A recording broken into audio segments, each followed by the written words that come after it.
Support for my channel is provided by Technor Apex, maker of the Zero G hose, the hose that takes the work out of yard work. I've been using the Zero G hose for more than a year now and highly recommend it. The next time you need a new hose, look for the Zero G hose by Technor Apex. To learn more about the Zero G hose, click on the link in the description.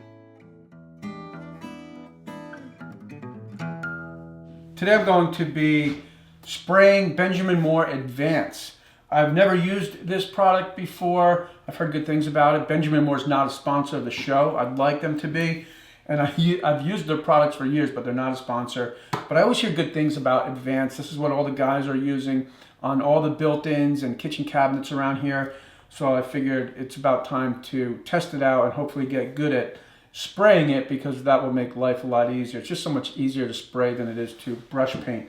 Major time saver. This is what I'm going to be spraying. It's a frame. You can see it's not finished yet. It's pretty cool though, all the structure that goes into the frame. So I thought I'd show you that before I finish it. And to finish it, I'm basically just laying a 1/2-inch MDF skin over this structure. And the reason why I'm building the frame this way is to keep it light. This is going to be a frame for painting on steel, and the idea of keeping it light is really important. Also, this is going to be my first art project for my Maker's Mob. If you're not familiar with Maker's Mob, it's a subscription-based platform. And on my Maker's Mob, I'm really going to focus on my artwork, because my artwork involves a lot of woodworking, and there's a lot of structural elements to my artwork. And so a project like this will probably be at least 4 or 6 8-minute parts. So a lot of details. And if you want to know more about my Maker's Mob, click on the link in the description. So okay, let's go ahead and finish this frame up, and then we'll prep, prime, and paint it. To finish this frame up, I'll rip a few pieces of 1/2-inch MDF at 3 1/4 inches.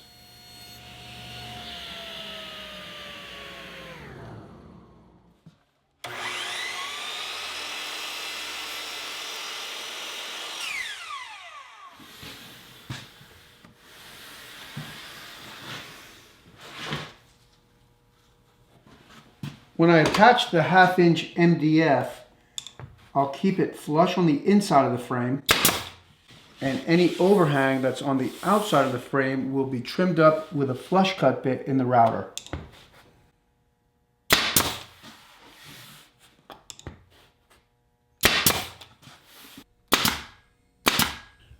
On the outside of the frame, I'm nailing into 1/2-inch MDF, and since MDF has a tendency to split, I'll use the 23 gauge pin nailer.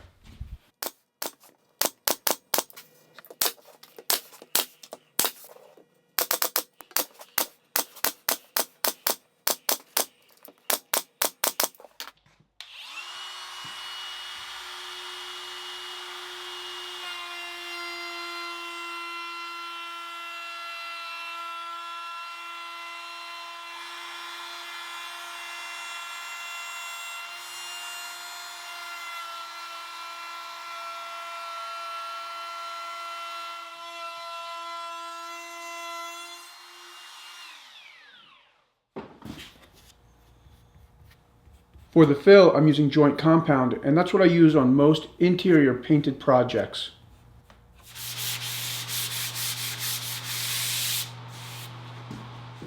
Now that I've got the frame sanded, I'm going to prime it first. And I'm using Fresh Start. This is another Benjamin Moore product. It's water soluble, and this is very thick. This is the high hiding all-purpose interior exterior primer. And because it's so thick, I'm going to thin it by about 10% with water.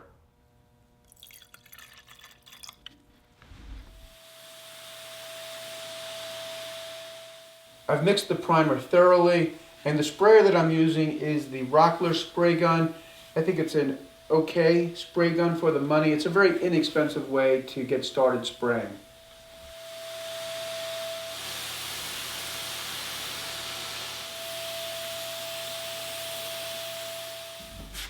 After the first coat of primer, you'll be able to see any of the imperfections. And so right there I just filled a nail hole, and I'll continue to look around the frame and see if I see anything else that needs to be filled. There's kind of a seam here where the MDF is attached to the side of the frame. And I'll just fill that. The reason why I like to use joint compound is because it sands really easily. I've let the fill dry, and now I'll sand the fill and the primer at the same time.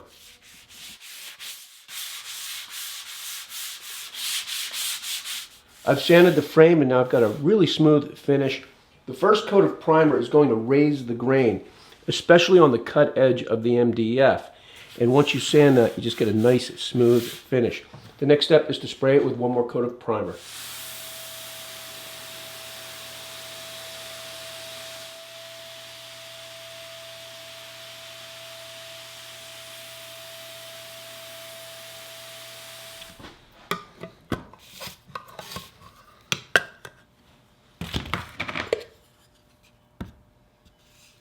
Okay, so I just finished sanding the second coat of primer with 220 sandpaper. I used the air chuck to blow off any dust. And now I'm getting ready to spray the finish coat. This is the Benjamin Moore Advance. It's a satin finish. And I'm going to spray it right out of the can. I'm not going to thin it. We'll see how it does. If I have to thin it, I'll use a little bit of water.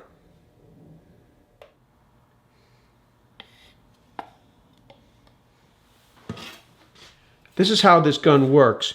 This dial controls the trigger. The further you push this dial up, the further back you can pull the trigger. The further back you pull the trigger, the more material goes through the gun. This dial controls the shape of the spray. In the upright position, you get a vertical fan.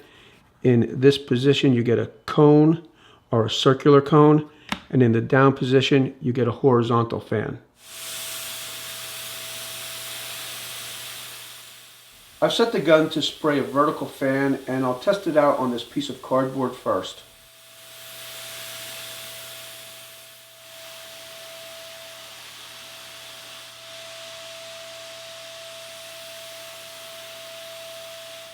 It's been a few hours and the paint is dry, and you probably can't see it, but there's a little bit of a orange peel texture to the surface. So I'm going to sand the frame with 150 grit sandpaper and then respray it after mixing a little water into the paint. Now I'm going to add just a little water to the paint and mix it up. Maybe just a little bit more.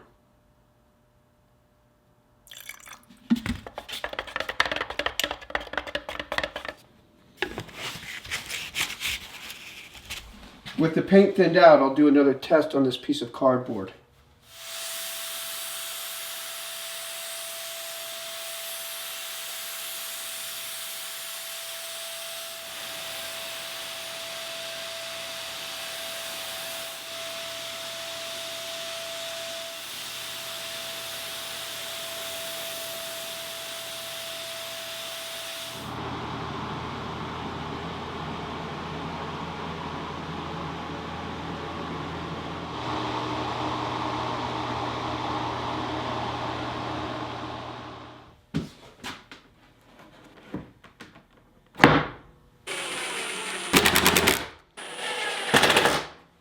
Okay, well, I'm definitely happy with this finish. It does have a little bit of an orange peel texture to it, but I think I'm the only one who would notice that.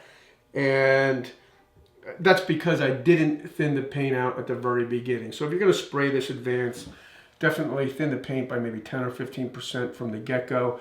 And always do a few test pieces first. That's always a good idea. I'm kind of treating this frame as a test piece before I spray some cabinets. And the thing with this Benjamin Moore Advance paint, my friends who are in the business basically tell me it's just a very hard paint, and that's what they're using on kitchen cabinets and built-ins. And one of the things is, though, it does take a while for it to fully cure. So even though the paint is dry to touch, it won't reach its full hardness for 2 or 3 days. So I originally made this painting for the music studio, but I'm going to bring it into the house just to see what it looks like. Well, I'm definitely happy with the way this painting looks here. Originally, the plan was to put the painting out in the art studio or the music studio, but I think it's going to end up staying right here for a little while. My wife likes it. I wasn't sure if my wife was going to like this painting, but she does, and I think it looks really cool here. I had a different painting here, and I just changed it out. It's amazing how a room will change by just changing a painting. So like I said at the beginning of the video, this is the kind of stuff that I'm going to be teaching on my Maker's Mob. There's a lot of technical aspects about making a painting like this and other types of paintings, and that's what I'm really going to focus on. So I hope that you'll check out my Maker's Mob. I'll have a link in the description. So since we're in my living room, and we're not in my living room all that often, I figured I'd show you some of the other things that I've made over the years. Like this right here is a walnut table. I call it an entrance table. And I think I built this around 1998. And over here, we'll just bring the camera around. This is a white oak coffee table. I built this, I think in 1997, designed and built this. You can see it's heavily figured white oak. The drawer front is cut from the same piece as the front of the coffee table. And this piece I'm hoping to have a build video and offer free plans sometime this year. Very cool piece, so I like the way the top kind of floats off of the leg. This is a block of Paduke. It's 5 pieces laminated together. Very simple piece. And we use it as an end table. It's just a place to put a drink. This is one of a pair of end tables. The inside is ash, the outside is zebra wood. And there are free plans for this project on my website, and there's a video tutorial on my channel. That tiny little guitar over there is the guitar that all my kids learned how to play on. It's a simple, small, miniature nylon string guitar, and it's hanging on a guitar rack or hanger. And if you want to make that, you can search my channel for that, and there's also free plans on my site. This is a print block, and there's also a video on my channel about how I made these kind of shadow box frames to display the print block as a kind of found object art. This is an oil painting of the Navasink River, and there is a tutorial on my channel on how to design the molding for this frame and how to make a frame, not for this painting, but a very similar, just a smaller frame.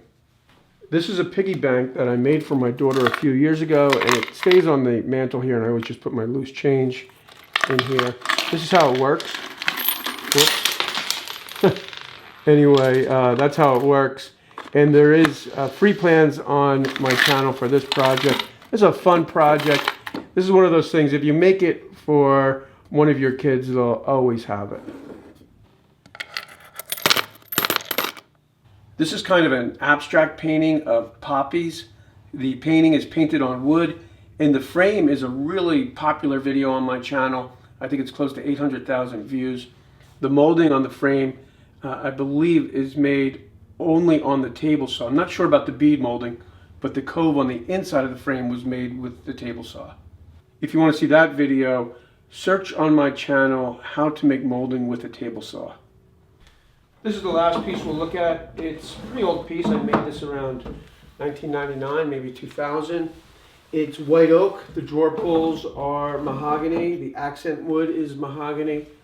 And I tend to build a lot of things out of white oak because white oak is very stable in color.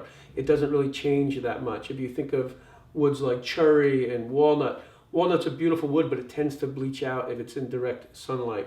So for that reason, white oak is often one of my go-to woods. So that's all for now, guys. Thanks for tuning in, and I'll see you next time.